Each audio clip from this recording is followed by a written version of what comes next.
ময়দান ছাড়া যাবে না, নবী চলে গেলেন, মাছের পেটে আল্লাহ নিলেন। নবী মাছের পেটে যায় মনে করছেন উনি মারা গেছেন, তাই শুয়ে শুয়ে রইলেন। হঠাৎ করে ওনার পায়ের মধ্যে ছিল বাতের ব্যথা। বুঝেননি কথা, কিসের ব্যথা? তো বাতের ব্যথার কারণে উনি পাটাকে এরকম লম্বা করতেছেন, যে পা লম্বা করতেছেন, সংকুচিত করতেছেন। এখন অনুভূতি আসলো না, আমি তো বেঁচে আছি, আমি যেহেতু বেঁচে আছি, আমি তো এখনো মরি নাই, মাছের পেটে এখনো জিন্দা আছে। বুঝা গেল শরীয়তের হুকুম নামাজও আমার উপরে আছে না নাই। সুম্মা জাআলা বাতনাল হুতা মাসজিদা, তখন নবী মাছের পেটটাকে মসজিদ বানিয়ে ফেললেন। নামাজ পড়তে চাইলে মাছের পেটও বাঁধানো, নামাজ পড়তে চাইলে বিমানও সমস্যা না, বাসও সমস্যা না, ইচ্ছা হলো মনের বড় সমস্যা।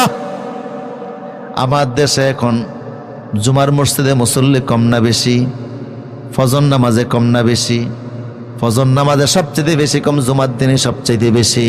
জুমার দিনে যেই পরিমাণ মুসল্লি হয়, ফজর নামাজে যদি সেই পরিমাণ মুসল্লি হতো, বহু আগে ইসলাম প্রতিষ্ঠা হয়ে যেত।